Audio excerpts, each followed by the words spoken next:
সান্তাহারে ট্রেনের 9টি বগি লাইনচ্যুত, আহত শতাধিক। প্রয়োজনীয় ব্যবস্থা নিতে নির্দেশনা প্রধানমন্ত্রীর।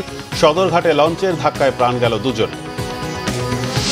ঘরমুখো মানুষের উপচে পড়া ভিড়, বাস, ট্রেন, লঞ্চে বাড়তি ভাড়ার প্রমাণ নেই বললেন মন্ত্রী। মার্কেট বিপণী বিতানে ক্রেতাদের ঢল।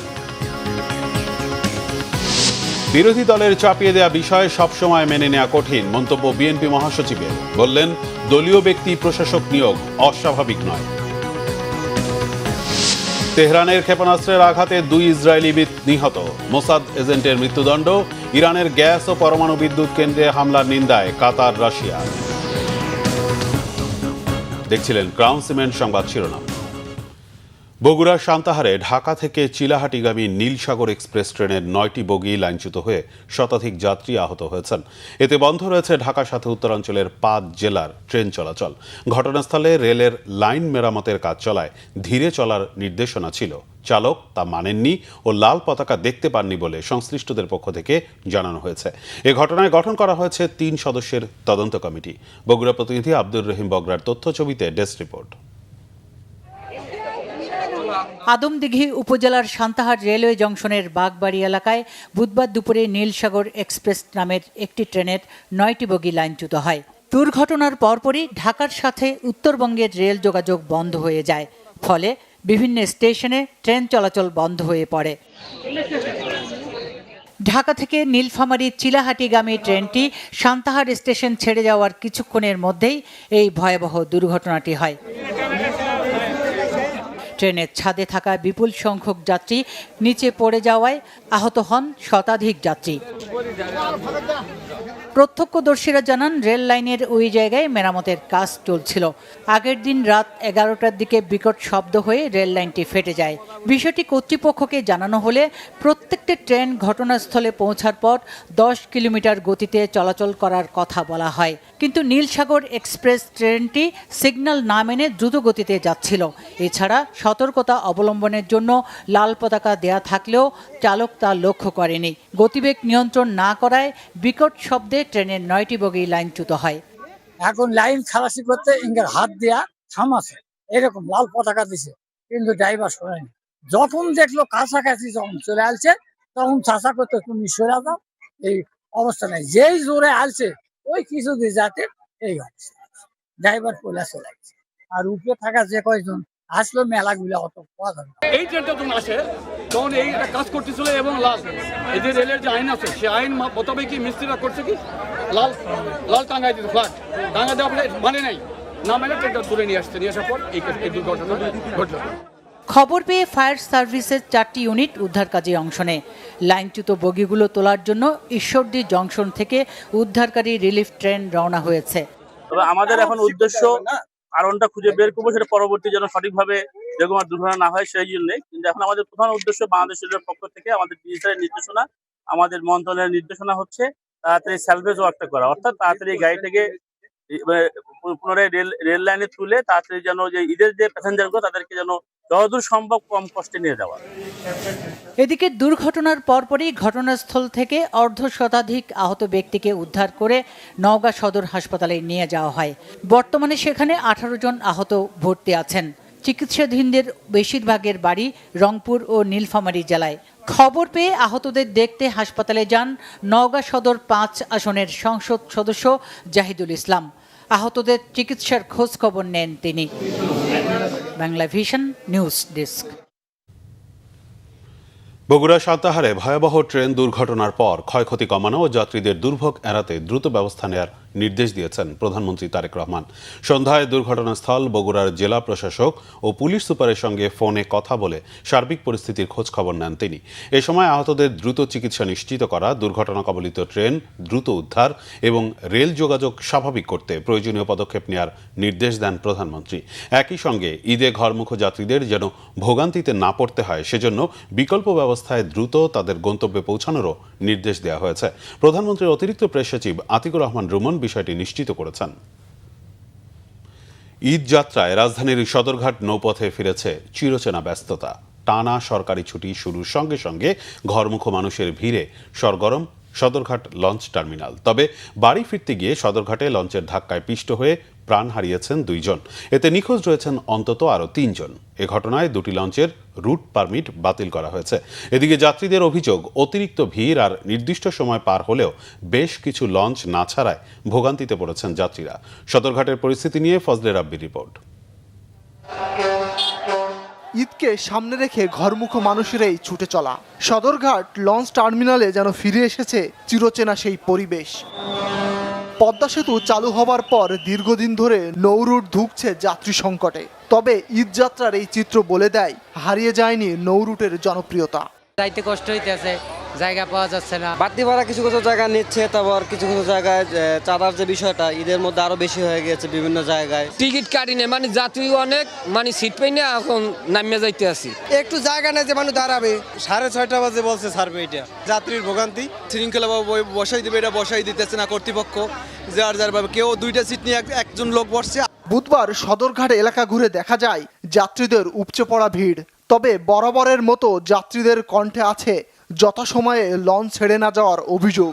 তবুও ঈদের খুশি ভাগাভাগি করে নিতে প্রিয়জনের কাছে যেতে পারাই খুশি তারা। বসার মতো একটু জায়গা পর্যন্ত নেই, এটা কর্তৃপক্ষ কেন দেখে না, আমি এটা আসলে আমার বোধগম্য হচ্ছে না। এমনি তো 409 টাকা আগেরই রেট, ওটা কমাইনি তো আজকে ধরেন 300 টাকা 350 টাকা। কোনো মতো জায়গা পাচ্ছি না যাওয়ার জন্য, এটাই সমস্যা। যদি আরও একটা লঞ্চ, বাড়তি লঞ্চ থাকতো তাহলে অবশ্যই আমরা ভালোভাবে যাইতে পারতাম। এদিকে রাজধানীর সদরঘাটে ঈদযাত্রায় বাড়ি ফিরতে গিয়ে লঞ্চের ধাক্কায় পিষ্ট হয়ে প্রাণ হারিয়েছে 2 জন। ঈদযাত্রা নির্বিঘ্ন করতে সেনাবাহিনীর পাশাপাশি নৌ পুলিশ সহ আইন শৃঙ্খলা বাহিনীর সদস্যরা দায়িত্ব পালন করছে। লঞ্চে চাদর পার্টি, মলম পার্টি ও অজ্ঞান পার্টির দ্বৈরত্ব রোধে কাজ করছে তারা। ফজলে রাব্বি, বাংলা ভিশন, ঢাকা। দেশের বিভিন্ন জায়গায় সড়ক দুর্ঘটনায় 7 জন নিহত হয়েছেন। এর মধ্যে বগুড়ায় 3 জন, রাজশাহীতে 2 জন, চট্টগ্রামে 1 জন, ঝিনাইদহে মৃত্যু হয়েছে 1 জনের। আর হবিগঞ্জের শায়েস্তাগঞ্জে ট্রেনে কাটা পড়ে প্রাণ গেল এক তরুণীর। দুর্ঘটনায় আহত হয়েছে বেশ কয়েকজন। বগুড়ার শেরপুরের ছনকা এলাকায় সকালে ঢাকা বগুড়া মহাসড়কে ডিভাইডারে ধাক্কা লেগে মাইক্রোবাসের 3 যাত্রী নিহত হন।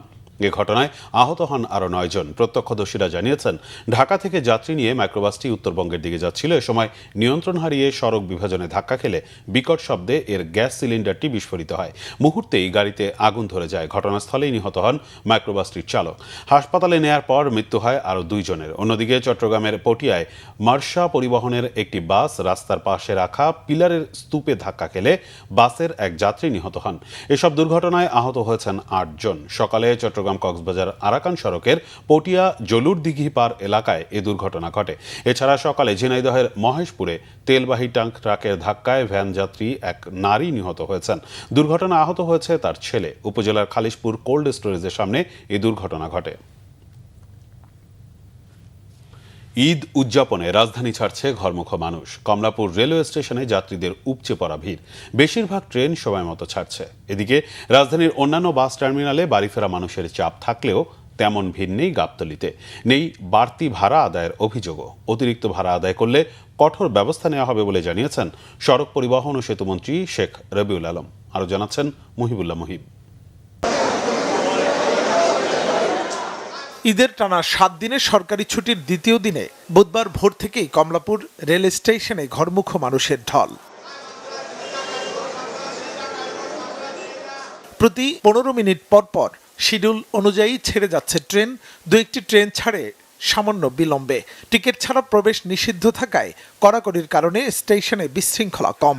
ঈদে অতিরিক্ত যাত্রীর চাপ সামলাতে চালু করা হয়েছে বেশ কয়েকটি স্পেশাল ট্রেন। অনলাইনে টিকিট কেটে স্বস্তিতে যাত্রা করতে পারছেন বলে যাত্রীরা সন্তোষ প্রকাশ করেন। গাড়ির সমস্যাগুলোর কারণে হয়তো আমাদের আগে আসা হচ্ছে, এই কারণে আমরা আগে এসে প্ল্যাটফর্মে বসে রয়েছি যাতে ট্রেনটা মিস না হয় এবং সঠিকভাবে বাড়িতে যেতে পৌঁছতে পারি। আমরা যাচ্ছি ব্রাহ্মণবাড়িয়ায় ঈদ উদযাপন করতে, থাকি পরিবারের সাথে, সবার সাথে আনন্দ করে পরিবারের সাথে ঈদ কাটাতে। এই পর্যন্ত তো কোনো প্রকার বিঘ্নতা দেখছি না আর কি, লোক সংখ্যা কম, তারপর বাকিটা দেখা যাক আল্লাহ তাআলা। কিন্তু অনলাইনে সংগ্রহ করেছি, একটু প্রাইসেস ছিল, তাও কাটতে পেরেছিলাম আর কি। তবে ব্যস্ততা নেই রাজধানীর গাবতলীর বাস টার্মিনালে। ঘরমুখো মানুষের ভিড় কিছুটা কম। পদ্মা সেতু চালু হবার পর দেশের সর্ববৃহৎ এই টার্মিনালে কমেছে যাত্রীর সংখ্যা। দ্রুত সময়ে গন্তব্যে পৌঁছতে এখন ঢাকা মাওয়া রুটটি মানুষের প্রথম পছন্দ। এই টার্মিনাল থেকে অনেকটা নির্ঝঞ্ঝাটেই বাড়ি ফিরছে মানুষ, নেই কোনো বাড়তি ভাড়ার অভিযোগ। আমাদের যা ভাড়া ছিল সেটাই, গতবারও যা ভাড়া ছিল এবারও সেম ভাড়া। জ্বালানির অবস্থা কি? জ্বালানির অবস্থা তেল পাওয়া যাচ্ছে, কিন্তু আমার মনে হয় যে যারা তেল কোম্পানি আছে ওরাই মনে হয় একটু সমস্যা করে। যে ন্যায্য যে ভাড়াটা সেটাই রেখেছে আমার কাছ থেকে 960 টাকা। বাস ভাড়া আমাদের থেকে নিয়েছে আর কি একটু বেশি। গাড়ি তো পদ্মা সেতু হয়ে চলে যাচ্ছে, এদিকে গাড়ির চাপ কম। পদ্মা সেতু হওয়ার পর থেকে গাবতলীতে কোনো যাত্রী নেই। আগে ঈদের সময় হইলে 900-1100 এরম নিত, এখন একবার কম নিছে। টার্মিনাল পরিদর্শনে যান সড়ক পরিবহন ও সেতুমন্ত্রী শেখ রবিউল আলম। কথা বলেন যাত্রী ও পরিবহন সংশ্লিষ্টদের সঙ্গে।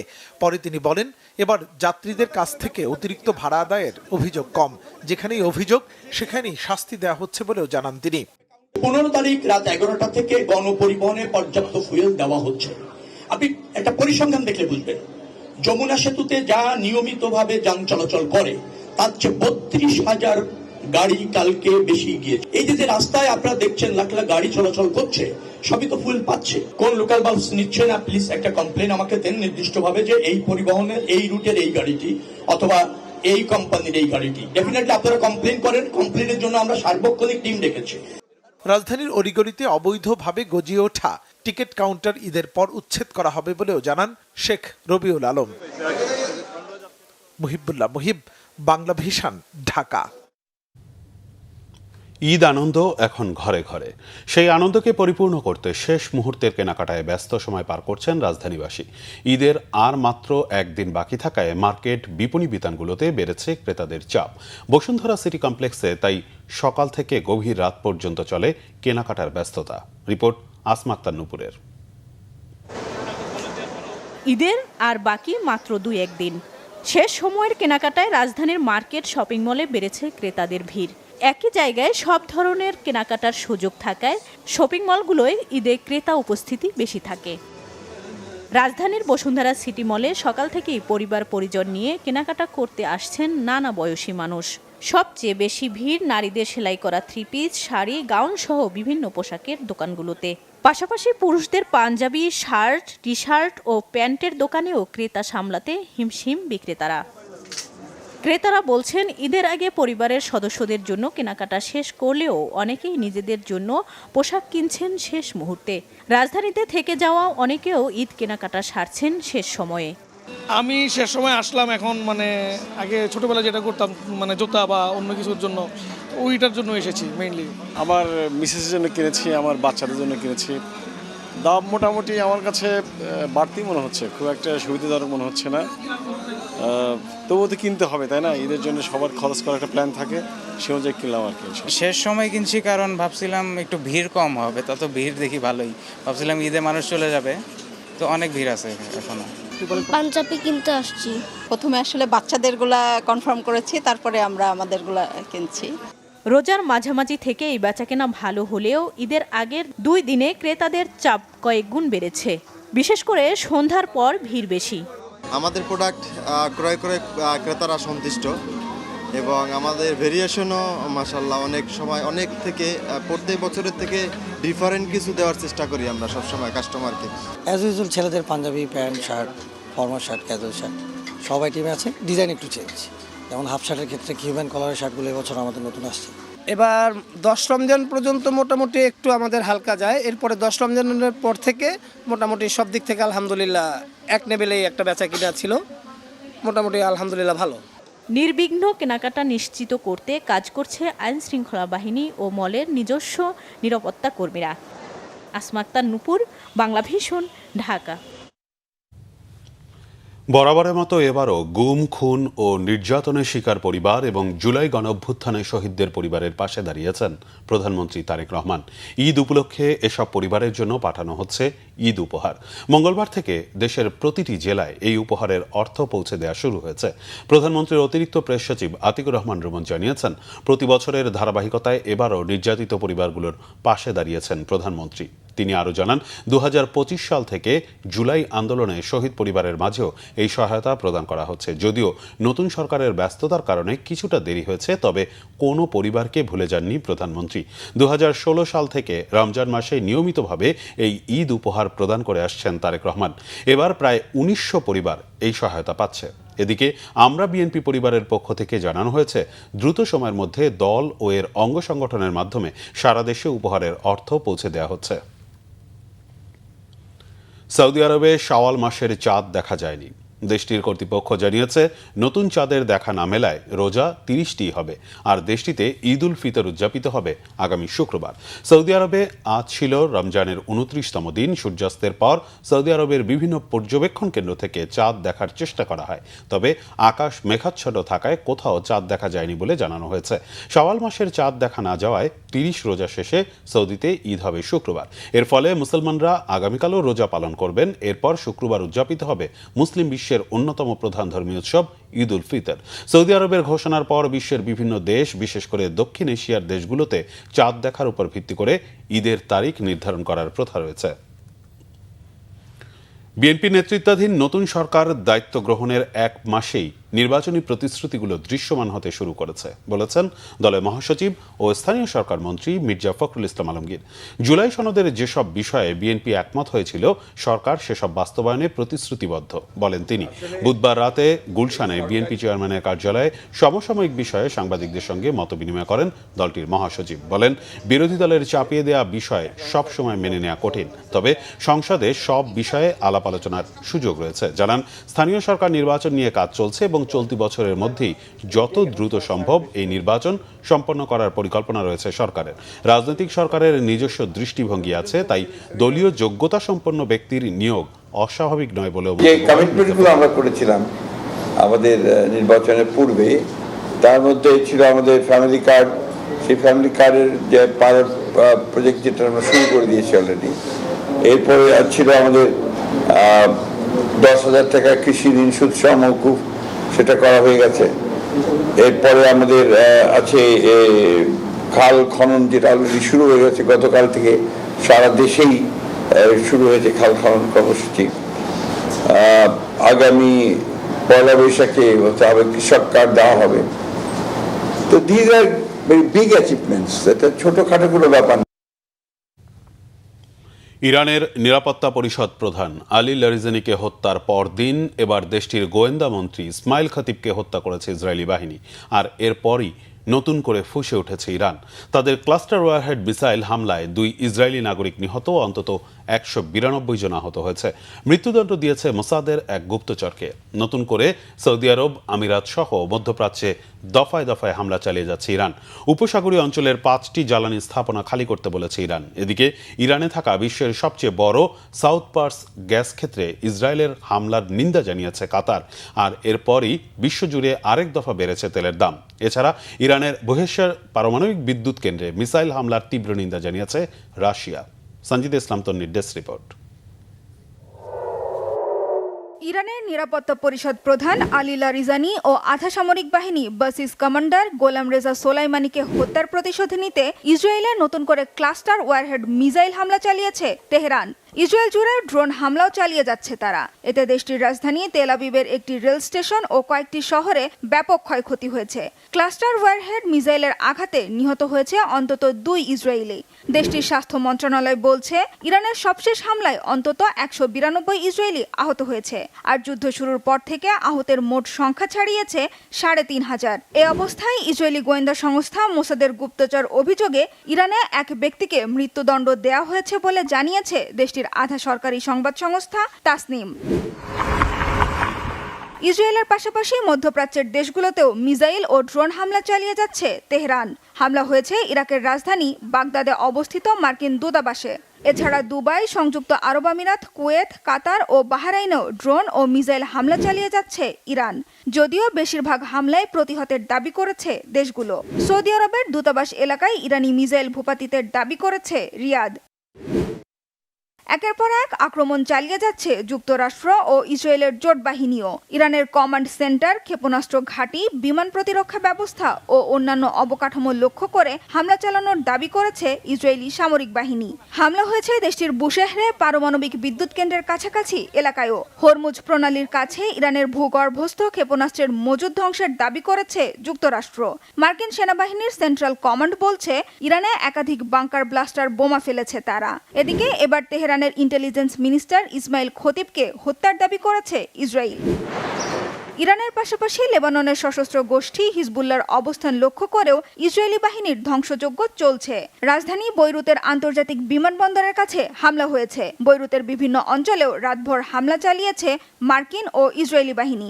হামলা শুরুর পর থেকে এখন পর্যন্ত লেবাননের নিহত ছাড়িয়েছে 850। এদিকে হরমুজ প্রণালীর বাধা পেরিয়ে অবশেষে দেশে পৌঁছেছে ভারতের 3টি গুরুত্বপূর্ণ তেলবাহী জাহাজ। তবে আন্তর্জাতিক সামুদ্রিক সংস্থার তথ্য অনুযায়ী ভারতীয় পতাকাবাহী 22টি জাহাজ সহ 3000-এরও বেশি বাণিজ্যিক জাহাজ হরমুজ প্রণালীতে আটকে আছে। মধ্যপ্রাচ্যে চলমান যুদ্ধ পরিস্থিতির কারণে হরমুজ প্রণালী দীর্ঘদিন বন্ধ থাকলে বিশ্বব্যাপী দুর্ভিক্ষ পরিস্থিতি সৃষ্টি হতে পারে বলে সতর্কবার্তা দিয়েছে জাতিসংঘ। চলতি বছরের মাঝামাঝি পর্যন্ত মধ্যপ্রাচ্য যুদ্ধ বন্ধ না হলে এবং তেলের দাম ব্যারেল প্রতি $100 ওপরে থাকলে বিশ্বজুড়ে 4.5 কোটি মানুষ খাদ্য নিরাপত্তার ঝুঁকিতে পড়বে বলে আশঙ্কা প্রকাশ করেছেন জাতিসংঘের উপমুখপাত্র ফারহান হক। সানজিদা ইসলাম তন্নি, বাংলা ভিশন, নিউজ ডেস্ক। ফ্যাসিবাদ বিরোধী আন্দোলনের সময় গুম হওয়া ব্যক্তিদের পরিবারের সদস্যদের পুনর্বাসনে কাজ করবে মুক্তিযুদ্ধ বিষয়ক মন্ত্রণালয়, জানিয়েছেন ইশরাক হোসেন। বিকেলে রাজধানীর নয়াপল্টনায় বিএনপির কেন্দ্রীয় কার্যালয়ে ঢাকা মহানগর দক্ষিণ ছাত্রদল আয়োজিত গণতান্ত্রিক আন্দোলনে গুম, খুন ও জুলাই আন্দোলনের শহীদ পরিবারের সদস্যদের ঈদ উপহার প্রদান অনুষ্ঠানে কথা জানান তিনি। বলেন, গণহত্যা ও গুম খুনে যারা জড়িত তাদের বিচার নিশ্চিত করবে সরকার। এ সময় সড়ক ও রেল যোগাযোগ মন্ত্রণালয়ের প্রতিমন্ত্রী হাবিবুর রশিদ হাবিব বলেন, গুম খুনের বিচার করতে ব্যর্থ হলে রাষ্ট্র আবারও অস্তিত্বের সংকটে পড়বে। দেশের গণতান্ত্রিক ধারা অব্যাহত রাখতেই সকল হত্যাকাণ্ডের বিচার করতে হবে বলে মন্তব্য করেন তিনি। এই সময় ঢাকা মহানগর দক্ষিণের আওতাধীন গুম খুনের শিকার ও জুলাই শহীদ পরিবারের সদস্যদের আর্থিক সহায়তা প্রদান করা হয়। শুধু বিচারের সম্মুখীন না, তাদের বিচারকে বাস্তবায়ন করাও এবং বিচার বাস্তবায়নের মাধ্যমে এবং তাদের গুম পরিবারগুলি তাদের সন্তানদের অবস্থা সুনিশ্চিত করার মাধ্যমে তাদেরকে অন্তত আমাদের কিছুটা শ্রদ্ধা জানানো উচিত। আর আমরা যদি সেটি করতে ব্যর্থ হই তাহলে আগামী দিনে রাষ্ট্র আবার আমাদের অনেকভাবে রাষ্ট্রে তার অস্তিত্বের হুমকির সম্মুখীন হতে পারে। বিগত 17 বছরে যারা গুম হয়েছে, যারা নির্যাতিত হয়েছে, তাদের পরিবারদের পুনর্বাসন এবং সহায়তা প্রদানের জন্য আরেকটি ধরনের শাখা প্রয়োজন রয়েছে এবং এই উদ্যোগটি মুক্তিযুদ্ধ বিষয়ক মন্ত্রণালয়ের পক্ষ থেকেই নেওয়াটাই সবার আগে সমীচীন হবে।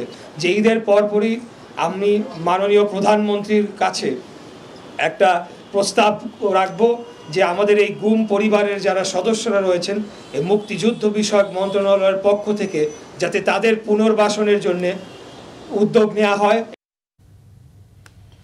পবিত্র ঈদ উল ফিতর উপলক্ষে রাজধানীতে শুরু হয়েছে মেহেদি ফেস্টিভ্যাল। রাজধানীর ইসিবি চত্বরে ব্লু মুন টাওয়ারে 3 দিন ব্যাপী এই ফেস্টিভ্যালটি চলবে চাঁদ রাত পর্যন্ত। মেহেন্দি বাই মিমি আয়োজিত উৎসবে থাকছে এক ঝাঁক প্রশিক্ষিত মেহেদি শিল্পী। মেহেদি কেনার পাশাপাশি থাকছে মেহেদি ওয়ার্কশপ এবং মেহেদি লাইভ মেহেদি পরিয়ে নেওয়ার সুযোগ। মেহেদি বাই মিমির স্বত্বাধিকারী তানজিলা আক্তার মিমি জানান, 2019 সালে যাত্রা শুরু করে তার প্রতিষ্ঠান মেহেদি বাই মিমি। শুরুতে একটি ফেসবুক পেজের মাধ্যমে যাত্রা শুরু করলেও এখন মেহেদি বাই মিমি 300 জনের বিশাল পরিবার। এটা কেমিক্যালবিহীন মেহেদি, এর কোনো পার্শ্ব প্রতিক্রিয়া নেই। অভিজ্ঞ কারিগরদের দিয়ে অর্গানিক মেহেদির নকশা আর কারুকাজে হাত রাঙানোর সুযোগ করে দিতেই এই আয়োজন। চাঁদরাত পর্যন্ত প্রতিদিন সকাল 9টা থেকে রাত 10টা পর্যন্ত উৎসব চলবে। সংবাদ শেষ করব ক্রাউন সিমেন্ট শিরোনামগুলো আরেকবার জানি। সান্তাহারে ট্রেনের 9টি বগি লাইনচ্যুত, আহত শতাধিক। প্রয়োজনীয় ব্যবস্থা নিতে নির্দেশনা প্রধানমন্ত্রীর। সদরঘাটে লঞ্চের ধাক্কায় প্রাণ গেল 2 জনের। ঘরমুখ মানুষের উপচে পড়া ভিড় বাস, ট্রেন, লঞ্চে। বাড়তি ভাড়ার প্রমাণ নেই বললেন মন্ত্রী। মার্কেট আর বিপণী বিতানে ক্রেতাদের ঢল। বিরোধী দলের চাপিয়ে দেওয়া বিষয়ে সবসময় মেনে নেওয়া কঠিন, মন্তব্য বিএনপি মহাসচিবের। বললেন, দলীয় ব্যক্তি প্রশাসক নিয়োগ অস্বাভাবিক নয়। তেহরানের ক্ষেপণাস্ত্রের আঘাতে 2 ইসরায়েলি নিহত, মোসাদ এজেন্টের মৃত্যুদণ্ড। ইরানের গ্যাস ও পরমাণু বিদ্যুৎ কেন্দ্রে হামলার নিন্দায় কাতার, রাশিয়া। এই ছিল এখনকার মতো। পরের সংবাদ সকাল 7:30টায় দেখার আমন্ত্রণ রইল। এছাড়া বাংলাদেশের সংবাদ ও সংবাদ সংশ্লিষ্ট অনুষ্ঠান দেখতে ভিজিট করুন www.bvnews24.com ও facebook.com/banglavisionnews এবং সাবস্ক্রাইব করুন youtube.com/banglavisionnews। ধন্যবাদ।